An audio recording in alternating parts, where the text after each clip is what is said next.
नवल जी, आप लोगों को क्या इस बात का एहसास है कि आप लोगों ने पीएम के हाथ में सबसे बड़ा मुद्दा थमा दिया है? इसे थाली में सजा के जिसे थमाया जाता है वैसे मुद्दा थमा दिया है।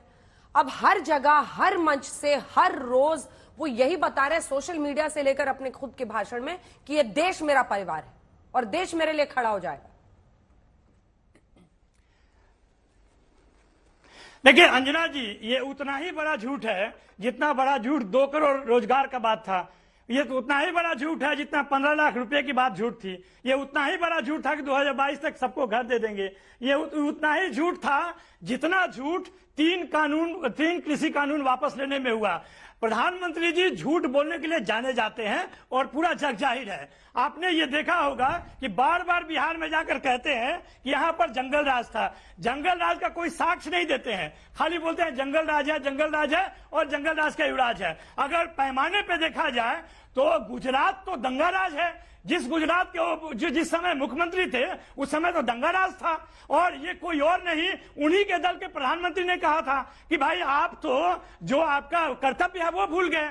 इसका तो साक्ष्य है कि उनके अपने यहाँ पर वास्तव में मसला ये है कि पूरा देश उनसे सवाल पूछ रहा है कि आपने 10 साल में मुद्दों पे क्या काम किया है। उनके पास कोई जवाब नहीं है। जहां तक जंगल राज की बात है, आप बताइए ना, बिहार से आप भी आती हैं, Muzaffarpur shelter home rape case किसके समय काल में हुआ था? उससे घिनौना कोई कार्यक्रम हुआ है क्या? नंबर 1, सृजन का जो बिहार में कितना बड़ा घोटाला हुआ, उसमें भाजपा के नेताओं की बहन और भतीजी डायरेक्टली इन्वॉल्व है। आपने कोई कहीं उत्तर मिला उससे?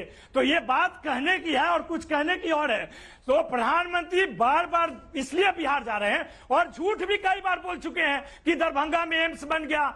गृह मंत्री बोले कि कहीं पे हवाई अड्डा से लोग आना जाना शुरू कर दे। ये तमाम तरह का झूठ इस बार चलने वाला नहीं है।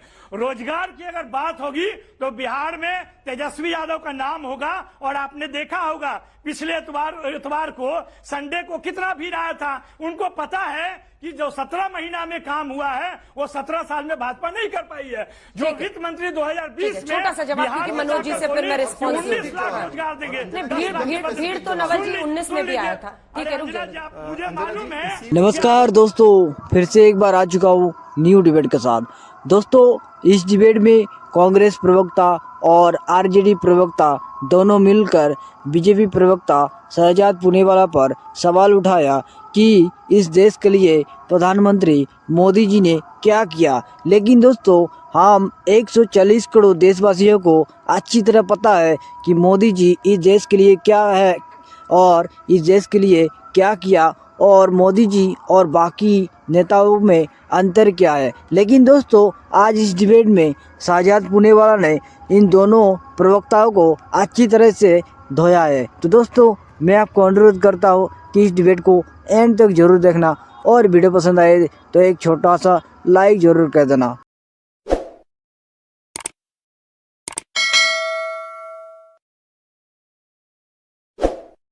तो जहां नहीं, मजाक ये है कि अगर हम बिल्कुल आपकी बाध्यता हो सकती है। क्या कल भी बाध्यता आपने है? जवाब नहीं देने क्या दिया। कहानी सुना रहे हैं? सुधांशु जी झूठ बोल रहे थे, मैं अभी भी चुनौती, आप बताइए ना क्या बाध्यता है? क्यों नहीं जवाब देने देते हैं आप? मैं जब बोल रहा हूं तो आप क्यों रोककर उनसे पूछ रहे? आप उनसे सवाल तो पूछिए। आईना रखिए, 19 आईना रखिए, महीना में आईना रखिए अपने सामने, जब दिखेगा भाजपा चेहरा पिछले आपको। बार थी आवाज 2000। नवल किशोर, त्वरित जवाब दे। 1, 2, 3 बार आपको दोहरा के बता दे रही हूं कि मुझ पर निजी अटैक करने के लिए मेरे चैनल का इस्तेमाल करना बंद कीजिए। अगर आपको अपनी पार्टी की तरफ से कुछ कहना है कहिए। अभय जी भी कह रहे हैं और तमाम है, 3 विपक्ष की पार्टियां यहां पर है, बीजेपी की तरफ से 1 प्रतिनिधि है, तो मुझे जवाब उनसे लेना है और ये मैं तय करूंगी। इसलिए आपको जितना चीखना है और आरोप लगाना है आप लगा सकते हैं। मैं इस पे त्वरित और एकदम स्पेसिफिक जवाब देना चाहता हूं। इन्होंने कहा कि जंगल राज का प्रमाण दीजिए। आप ही कह रहे हैं कि 17 महीने में जो हुआ वो 17 साल में नहीं हुआ। तो माए बाप की भी तो सरकार थी 90 से लेकर 2005 तक, तो नहीं किया ना आपने। क्यों नहीं किया? उस समय कौन सा जो रोजगार दिया जा रहा था, जरा देख लीजिए। और मैं इस पे अभी आपको फैक्ट बताता हूं। तेजस्वी यादव बोलते हैं 17 महीने में हमने 5 लाख सरकारी नौकरी दी। इनके जो मुख्य राष्ट्रीय प्रवक्ता है शक्ति यादव कहते हैं 2 लाख नौकरी दी। अब इसमें से बता दीजिए कि कौन सा असली आंकड़ा है। दूसरी बात, बिहार में तो अभी जनता भी समझ नहीं पा रही है कि आप लोगों का असल चेहरा है क्या।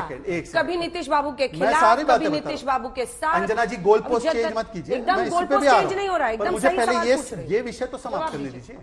एक व्यक्ति कह रहा है 5 लाख सरकारी नौकरी दी, दूसरा उनका राष्ट्रीय मुख्य प्रवक्ता कह रहा है कि 2 लाख। तय कर लेना, एक व्हाट्सएप ग्रुप बना के कौन सा झूठ परोसना है वो तय करके आए ना ये सारे लोग मिलके। अच्छा दूसरी बात, पूरी बात बता दीजिए। इसके बाद आपने कहा हम तय नहीं कर पा रहे, मान्यवर इनसे अभी इन्होंने सृजन स्कैम का बोला, सृजन स्कैम 2015 का है ना, मैं भी थोड़ा बहुत बिहार को जानता हूं, तो 2017-15 में ये थे ना नीतीश जी इनके साथ, क्यों नहीं 17 महीने की सरकार थी तो काहे जांच नहीं शुरू करा दी? शुरू करवा देते ना, मनोज जी करवा देते, क्यों कर दिया? घेरने के लिए अनेकों मुद्दे हैं। क्या उन अगर मौका आप गवाएंगे ना, अगर आप परिवार पर निजी हमले करेंगे, महंगाई, बेरोजगारी, ये तमाम मुद्दे हैं जिस पर बहुत सारी तोपें निकल सकती हैं विपक्ष की तरफ से सरकार के खिलाफ। जी हाँ, ठीक बात है आपकी, बहुत सारी तोपें निकल सकती हैं और निकल भी रही हैं, लेकिन बीजेपी की और देश के प्रधानमंत्री जी की जो उनकी राजनीति करने का जो उनका तरीका है और उनका जो आचरण है कि जिन मुद्दों को, जिन सवालों को वो चुनाव के समय बहुत मजबूती से उठाते हैं, उन्हें मुद्दा मानते हैं, जैसे ही चुनाव बीत जाता है उन्हीं के सहयोगी और उन्हीं के कैबिनेट के साथी उसे जुमला बता देते हैं। वो शाम के बेरोजगारी के सवाल पर और शाम के महंगाई के सवाल पर सुबह मंदिरों में वो कुछ रखवा करके दंगा कराने वाली विचारधारा के समर्थन में खड़े दिखते हैं। प्रधानमंत्री जी से ये लोग पूछना चाह रहे हैं कि 2 करोड़ रोजगार वाली गारंटी कोई अमेरिका का राष्ट्रपति तो दिया नहीं था, ये 15 लाख तो आपके खाते में आ जाएंगे, ये भी गारंटी किसी दूसरे देश के नेता नहीं, वही नरेंद्र मोदी जी ने कहा था। अगर इस देश के किसानों की आय किले ठोकवाने से और 700 किसान शहीद हो गए, जो साथी हैं किसान कौन सा गलत काम कर रहा है? किसान ने कहा कि इस देश में सिर्फ 23 फसलों पर भी, जो रबी, खरीफ और जायद की फसलें अंजना, उसमें सिर्फ 23 फसलों पर एमएसपी सरकार देती है, सभी फसलों पर नहीं देती है। आप उनके एमएसपी का वादा, अगर सभी चीजों का वादा किया जा सकता है, अगर इस देश में बड़े उद्योगपतियों का 15 लाख करोड़ राइट ऑफ किया जा सकता है, तो 12 लाख करोड़ रुपए इस देश के अन्नदाता का क्यों नहीं दिया जा सकता है? और जो साथी बोल रहे थे उनको बस यही कहना चाहूंगा कि तेरे पैरों के नीचे जमीन नहीं, कमाल है तुम्हें फिर भी यकीन नहीं, और तेरी जबान है झूठी जमहूरियत की तरह, तू एक जलील से गाली से बेहतरीन नहीं। जो लोग सवाल कर रहे हैं, जो लोग निर्भीक सवाल कर देंगे, मुद्दा उठा देंगे, उनके घर ईडी चली जाए। परिवारवाद मैं जानना चाह रहा हूं, ये देश का नौजवान, गली किसान कूचे से आता हुआ नौजवान जानना चाह रहा है। रिंकू सिंह क्रिकेटर है, उनके माता पिता भी जानना चाह रहे होंगे कि जय शाह कितना अच्छा क्रिकेट खेलते थे। ये देखिए, ये आर्थिक भ्रष्टाचार है, आर्थिक परिवारवाद है। एक लाइन में पूरी कीजिए, फिर जवाब लेंगे इनसे।